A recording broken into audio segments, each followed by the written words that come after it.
طب اقول لك ايه، ما تروح تشتري لنا شاي اسمه شاي ام حسن. الو، شد السنجة وكل عام وانتم بخير. اهلا بيك. السنجة في الرنجة. طب عبد الموجود موجود؟ فاكر سمعت الجمل دي في فيلم ايه؟ طيب فاكر سمعتها من مين؟ يمكن تكون فاكر شكله او صوته اللي كان جزء من اشهر الاعمال الفنية في مصر، لكن تفاصيل حياته مليانة محطات مثيرة، من بداية دراسته للطب لحد ما بقى جزء من فرقة ثلاثي اضواء المسرح، وكون ثنائي مميز مع فؤاد المهندس في المسرح والسينما. كلية الطب بتكون حلم لكل طالب مخلص ثانوية عامة. لحظة دخولك الكلية دي بتكون مليانة فخر ليك ولأهلك، لأنك بتحقق حلمهم إنك تبقى دكتور. وده اللي حصل فعلا مع نجمنا. مش بس دخل كلية الطب، لأ ده اتخرج وبقى دكتور ناجح كمان. طب تخيل إنك تبقى دكتور وتسيب الطب علشان خاطر السينما والمسرح. متخيل رد فعل أهلك؟ ما تتخيلش، أنا هجاوبك. الأكيد إن أهلك مش هيسمحوا بده، وهيزعلوا أكيد من الخطوة دي، وهتلاقي والدك بيقولك أنت إزاي تضيع مستقبلك كده. وده اللي حصل مع الفنان اللي معانا النهاردة. بس رغم غضب والده وكمان إنه طرده من البيت، بس هو فضل متمسك بحلمه لحد ما قدر يحقق نجاح كبير في عالم الكوميديا. النهاردة هنتكلم عن الفنان الراحل زكريا موافي، اللي أدواره رغم إنها كانت في الخلفية لكنها سابت بصمة واضحة في ذاكرة كل اللي شافها.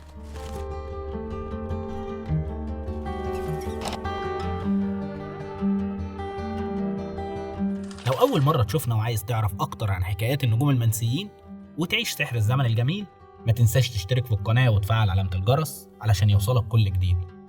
ويلا نكمل الفيديو سوا ونعرف مين هو زكريا موافي.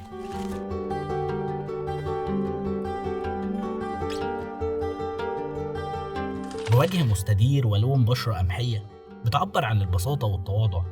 بنيانه الجسدي كان قوي وضخم، وده كان بيخليه مناسب جدا لأدوار الشخصيات الشعبية اللي بتظهر فيها القوة والهيبة. ورغم بنيانه الضخم كان دايما بيظهر بخفة دم وروح مرحة، وده كان التناقض اللي بيخلي حضوره على الشاشة مميز. 9 فبراير 1936 في حي شعب في القاهرة اتولد زكريا موافي. نشأته كانت بسيطة، لكن من صغره كان بيحب الفن والتمثيل. زكريا كان طفل ذكي ومجتهد في دراسته. لما خلص الثانوية العامة جاب مجموع كويس، وده خلاه يدخل كلية الطب البيطري، وده كان بناء على رغبة والده. بس زكريا قلبه كان دايما متعلق بالفن. أثناء دراسته في الكلية انضم لفريق المسرح الجامعي، وهناك بدأت تظهر موهبته. لكن لما والده عرف إنه مهتم بالفن غضب منه جدا، ده كمان طرده من البيت. موقف زي ده كان ممكن يخلي زكريا يستسلم ويرجع للطب تاني، لكنه بالعكس كان سبب إنه يتمسك أكتر بحلمه في التمثيل. وفضل رغم كل ده يوازن بين شغله كطبيب بيطري وبين شغله بالفن. تخيل كده، طالب طب بيطري بيشتغل في مجال الفن وسط أعظم نجوم الكوميديا في مصر. زكريا موافي انضم لفريق ثلاثي أضواء المسرح اللي كانت بتضم سمير غانم وجورج سيدهم والضيف أحمد. الفرقة دي كانت في وقتها من أشهر فرق الكوميديا، وزكريا كان جزء من نجاحهم. زكريا شارك معاهم في مسرحيات كتير زي مسرحية حواديت ومسرحية براغيث وفندق الأشغال الشقة. مشاركته مع الثلاثي الكوميدي ساعدت على شهرته، ورغم إنه ما كانش في الأدوار الرئيسية لكنه كان دايما حاضر بروحه الخفيفة وقدرته على إضحاك الجمهور. ومع مرور الوقت بقى اسمه معروف وسط نجوم الكوميديا. ورغم إن زكريا موافي كان ناجح مع فرقة ثلاثي أضواء المسرح، بس الحقيقة إن فؤاد المهندس كان النقطة الفاصلة في حياته الفنية. فؤاد المهندس كان شايف في زكريا موهبة مش عادية، وكان شايف إنه مش بس كومبارس أو حد بيظهر في الخلفية، لأ ده حد ممكن يبقى ليه دور كبير في الكوميديا. ولما اشتغلوا مع بعض في مسرحية سك على بناتك كانت دي لحظة التحول الكبيرة لزكريا. عبد الموجود موجود، الجملة دي كانت بداية جديدة ليه وبقت علامة مميزة بين الجمهور. فؤاد المهندس كان بيآمن بزكريا، وكان عارف إنه عنده القدرة على إنه يضحك الجمهور من قلبه، مش بس بجملة عابرة لكن من مواقف بسيطة وكوميديا طبيعية.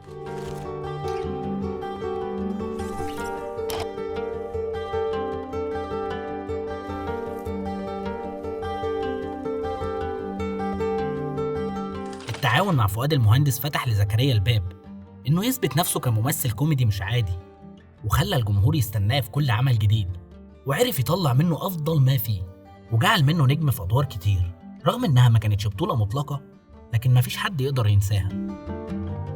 رغم النجاح اللي حققه زكريا موافي في مشواره الفني، بس كان عنده مشكلة كبيرة في حياته الشخصية، وهي علاقته بوالده. والده كان شايف إن زكريا ضيع حلم العيلة لما قرر يسيب الطب البيطري ويدخل عالم التمثيل. زكريا اللي اتخرج من كلية الطب البيطري كان المفروض يمشي في الطريق اللي أهله راسمينهوله، وهو إنه يتخرج من الكلية ويشتغل طبيب بيطري. كل ده كان مفروض يبقى مصدر فخر للعيلة، لكن شغفه بالفن كان حاجة تانية خالص. والده ما كانش راضي عن الطريق الفني ويبقى ابنه مشخصاتي، وكان غضبان عليه لدرجة إنه طرده من البيت. بس زكريا فضل يعافر علشان يحقق حلمه في الفن، لكن العلاقة بينه وبين والده كانت متوترة جدا. وهنا ظهر دور والدته اللي كانت بتحاول تهدي الأمور. كانت فاهمة حب ابنها للفن، لكن في نفس الوقت كانت عاوزاه يرضي والده.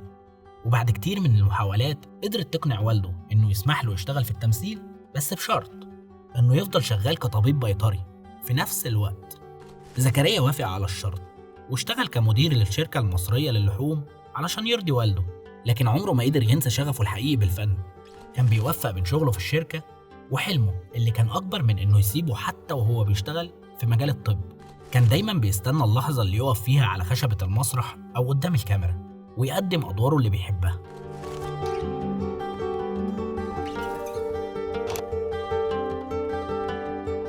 الفن كان بالنسبة له مش بس شغل، ده كان حلم حياته اللي مش هيقدر يستغنى عنه. رغم إن زكريا موافي قدم أكتر من 70 عمل فني على مدار مسيرته اللي امتدت ل50 سنة ما بين الدراما والسينما والمسرح، كان دايما بيتمسك بالأدوار اللي بتخلي الجمهور فاكر مشهد أو جملة معينة ليه. ومن أبرز أعماله لعبة الكبار، المنحوس، افتح المحضر، الوصية، البلدوزر، موسيقى في الحي الشرقي، حكاية الواد عباس، سك على بناتك، المتزوجون، 30 يوم في السجن، خلي بالك من جيرانك، الحب فوق هضبة الهرم.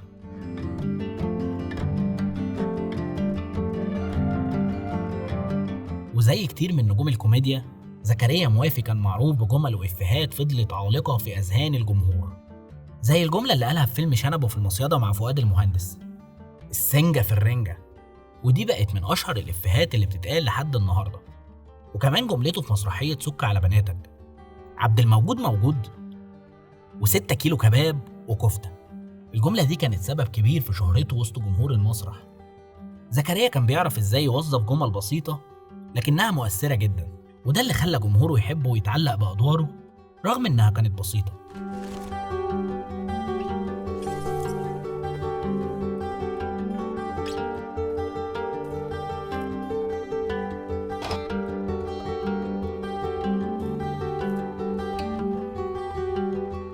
سنة 1988 كانت سنة فارقة في حياة زكريا موافي، لأنها مش بس شهدت آخر ظهور ليه على الشاشة في فيلم الدنيا على جناح يمامة، لكنها كمان كانت السنة اللي ودعنا فيها، سنة جمعت ما بين آخر عمل فني ليه وبين رحيله في نفس الوقت، وكأنها كانت خاتمة مشوار طويل مليان ضحك وكوميديا.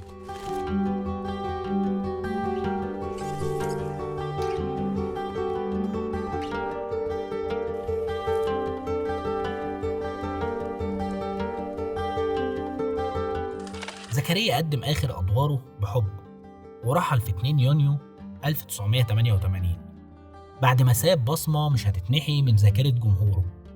زكريا موافي مش مجرد كوميديان ظهر في أدوار صغيرة، هو كمان فنان قدر يسيب بصمة في كل مشهد قدمه، واسمه هيفضل محفور في ذاكرة السينما والجمهور. من ثلاثي أضواء المسرح لفؤاد المهندس، ومن السينما للمسرح، زكريا موافي كان دايما بيظهر بروحه الخفيفة وقدرته على إضحاك الناس، ورغم رحيله أدواره وجمله الشهيرة لسه بتضحكنا لحد النهاردة.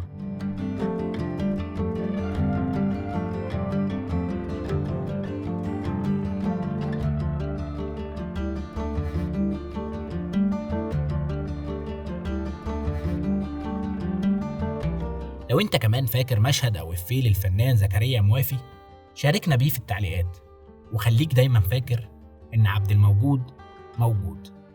وبكده نكون وصلنا لنهاية الفيديو، لكن المتعة ما انتهتش هنا، عندنا فيديوهات تانية لنجوم عاشوا في الظل وآن الأوان نعرف حكايته. وما تنساش تشترك في القناة وتفعل علامة الجرس علشان يوصلك كل جديد وتكون دايما جوه الحكاية. سلام.